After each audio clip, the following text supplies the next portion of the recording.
श्री जटायु जी। प्रजापति कश्यप जी की पत्नी विनता से 2 पुत्र हुए, अरुण और गरुड़। इनमें से भगवान सूर्य के सारथी अरुण जी के 2 पुत्र हुए, संपाति और जटायु। बचपन में संपाति और जटायु उड़ान की होड़ लगाकर ऊंचे जाते हुए सूर्यमंडल के पास तक चले गए। असह्य तेज न सह सकने के कारण जटायु तो लौट आए, किंतु संपाति ऊपर ही उड़ते गए। सूर्य के अधिक निकट जाने पर संपाति के पंख सूर्य ताप से भस्म हो गए। वे समुद्र के पास पृथ्वी पर गिर पड़े। जटायु लौटकर पंचवटी में आकर रहने लगे। महाराज दशरथ जी से आखेट के समय इनका परिचय हो गया और महाराज ने इन्हें अपना मित्र बना लिया। वनवास के समय जब श्री राम जी पंचवटी पहुँचे तब जटायु से उनका परिचय हुआ। मर्यादा पुरुषोत्तम प्रभु श्री राम अपने पिता के सखा गृधराज का पिता के समान ही सम्मान करते थे। जब छल से स्वर्णमुग बने मारीच के पीछे प्रभु श्री राम वन में चले गए और जब मारीच की कपटपूर्ण पुकार सुनकर लक्ष्मण जी बड़े भाई को ढूंढने चले गए, तब सूनी कुटिया से रावण सीता माता को उठाकर बलपूर्वक रथ में ले चला। श्री विदेराज दुहिता का करुण रुंदन सुनकर जटायु क्रोध में भर गए। वे ललकारते धिक्कारते रावण पर टूट पड़े और एक बार तो राक्षस राज के केश पकड़कर उसे भूमि में पटक ही दिया।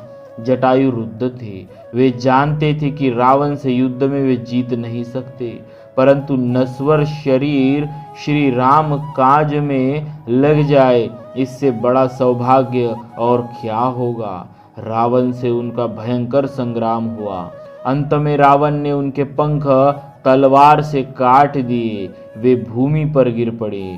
जानकी माता को लेकर रावण भाग गया। श्री राम जी विरह व्याकुल होकर जानकी माता को ढूंढते हुए वहां आए। जटायु मरणासन्न थे। उनका चित्त श्री राम के चरणों में लगा था। उन्होंने कहा, राघव, राक्षस राज रावण ने मेरी यह दशा की है। वही दुष्ट सीता माता को लेकर दक्षिण दिशा की ओर चला गया है। मैंने तो तुम्हारे दर्शन के लिए ही अब तक प्राणों को रोक रखा था।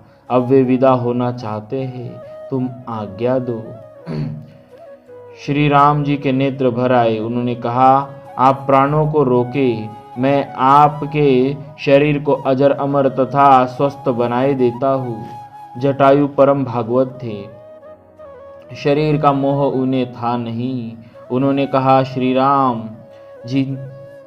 जिनका नाम मृत्यु के समय मुख से निकल जाए तो अधम प्राणी भी मुक्ति प्राप्त कर लेता है, ऐसी तुम्हारी महिमा श्रुतियों में वर्णित है।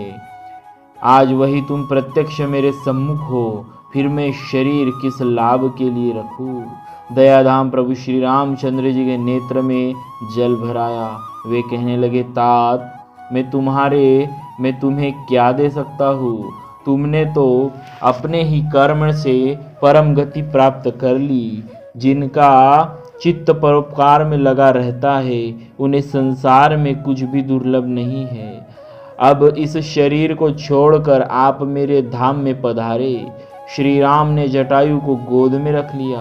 अपनी जटाओं से उन पक्षीराज की देह में लगी धूल झाड़ रहे थे। जटायु ने श्री राम के मुख कमल का दर्शन करते हुए उनकी गोद में ही शरीर छोड़ दिया। उन्हें भगवान का सारूप्य प्राप्त हुआ।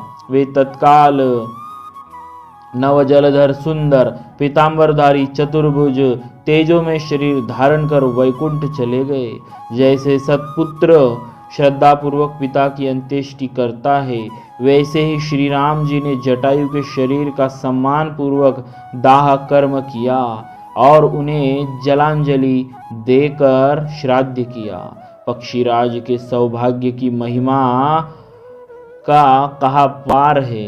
त्रिभुवन के स्वामी प्रभु श्री राम जी, जिन्होंने दशरथ जी की अंत्येष्टि नहीं की, उन्होंने अपने हाथों जटायु की अंत्येष्टि विधि पूर्वक की। उस समय उन्हें श्री जानकी जी का वियोग भी भूल गया था।